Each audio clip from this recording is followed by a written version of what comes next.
Good morning, folks.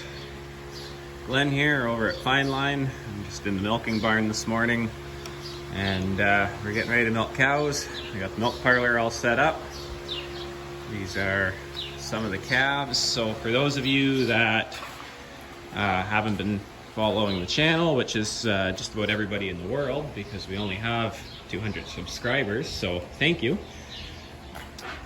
Yeah, we do a calf sharing program, hey buddy, with our Lynch Lineback cows. And Lynch Lineback cows are, come on, a endangered species that was developed here in Ontario. So we've had quite a bit of mud. I had to put some wood chips down yesterday, tried to keep the cows out of the mud.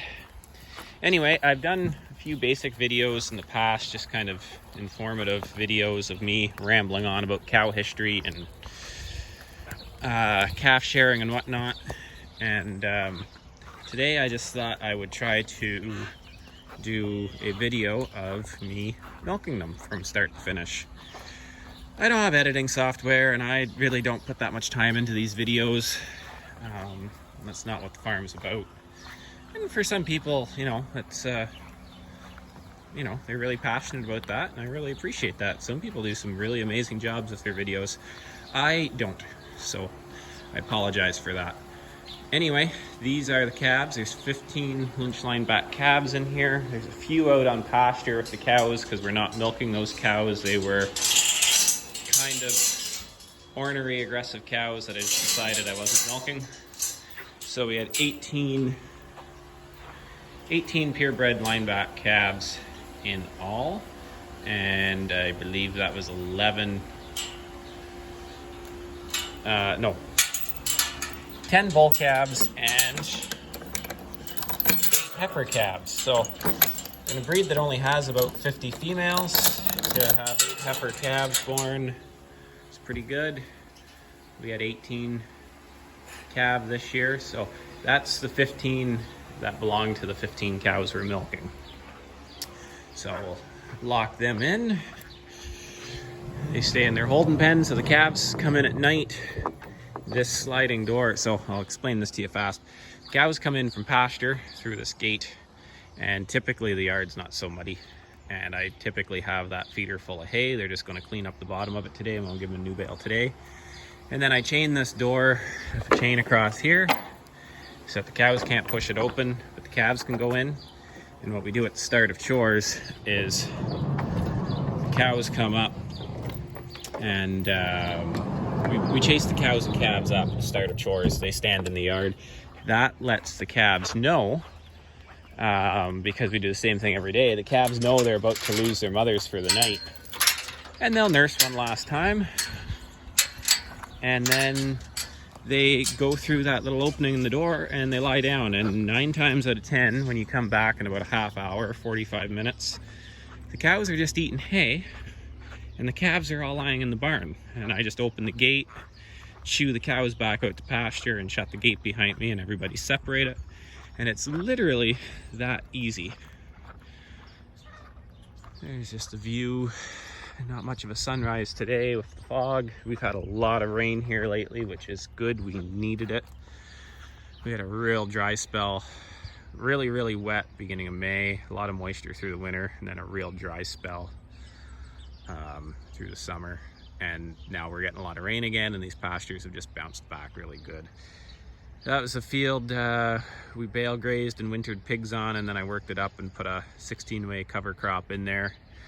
Probably about 16 different species of weeds in it now.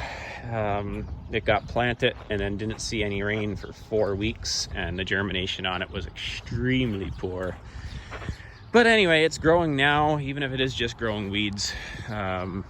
Who cares? The cows will graze it. They're going to be going out there next week when we're done grazing the field we're grazing right now.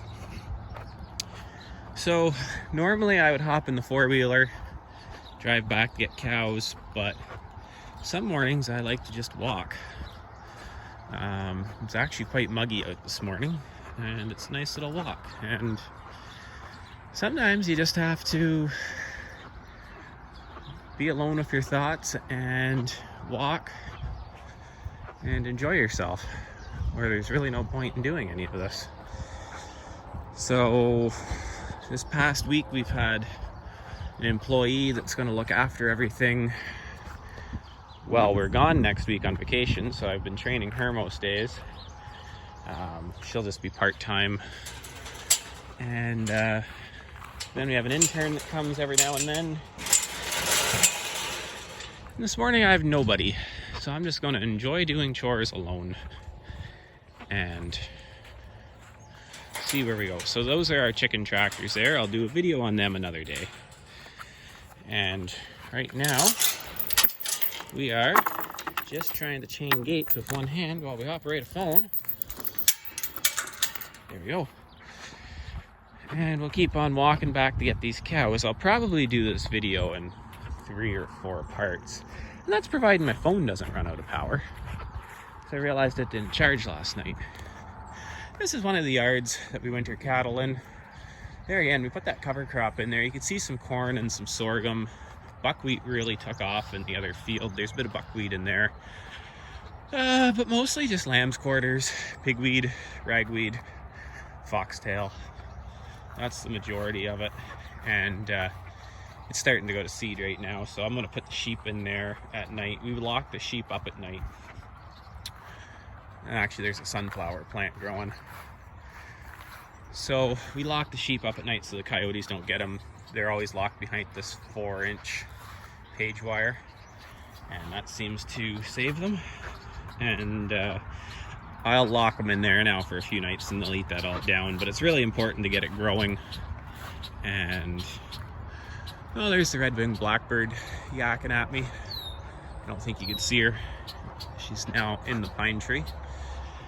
She has a nest over there, and when we grazed that off, my wonderful wife Megan found it in the grass with 3 eggs in it, and we put a few fence posts around it, just a little step-in fence post, and cows never knocked it over or crushed it. And last I looked, there was 3 big babies in there. They hatched while we were grazing that field off, so I checked on them every day, and every day, where is she? There she is. That must be the pair of them. Every day she yells at me and tells me to get away from her nest when I walk by. So I'll go check. I haven't checked on them now in a few weeks. So maybe they've fledged, or maybe they're soon about to fledge. This is the field where the dairy cows go for the day. They're out there on some decent alfalfa. They've obviously grazed off the foreground here, and they're working on the background. Move that fence ahead every day, and then they're out there, just the 15 milk cows with their calves, and then we bring them in at night and separate them. Then the cows go out to the main herd, and they're working on this field which is right next to it. The main herd has all the finishing steers and heifers and all the yearlings, although I just pulled all the yearling steers out of there the other day because we were a little low on grass, and I've got some rented pasture that had too much. And the bulls are on a rented pasture too, and they'll be coming back in 2 weeks. They'll go into this herd. So the milk cows are in this herd. They go in here at night, and that allows me to kind of keep this group a little bit bigger and do some better things with our grazing with a bigger group. And then typically the sheep come out here at night.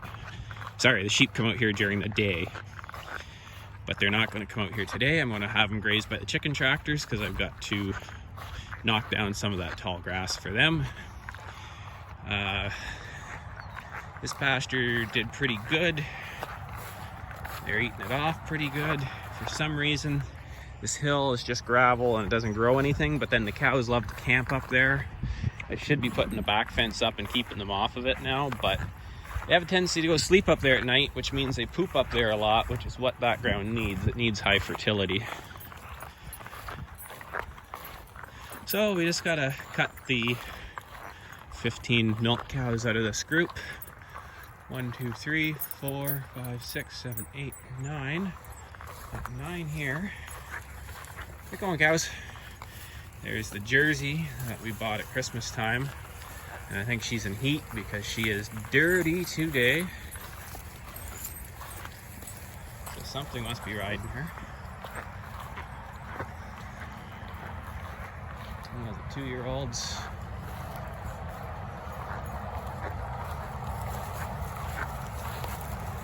More 2-year-olds. There's 7 2-year-olds in this group this year. But they know they're going to go get their calves. They know they're going to go eat a little bite of hay and that they're going to get milked. So they just wander right out on their own. And everything else just stays there. There's zero incentive.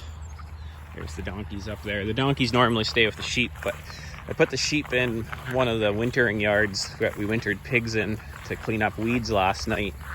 Figured the donkeys didn't need to eat all those lush green weeds. Didn't need them colicking or foundering. And also the ground there is a little soft. I figured they'd just be punching it up. I want that yard to grow in. We're not gonna try not to winter pigs in the yard anymore and winter them out in the fields, but we'll cover that all in another video. We are starting to see a few more flies.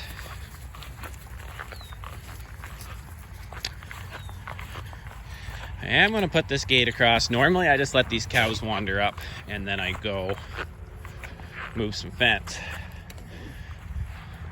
And normally those cows stay behind, but something's been riding that Jersey all night, whether it's been a steer or another open heifer. And if you leave the gate open, typically you end up with a steer or a heifer scooting up behind them then trying to ride whatever's in heat, and then you just have a mess. So I'll just show you this fence fast and then I'm going to end this video and then we'll start over again when we start milking. But I give the cows fresh ground every day, so I've got 2 strands of wire set up because we graze the sheep out here typically. And we start at that end, and I'll run up there at that end and put the spools up there at that end.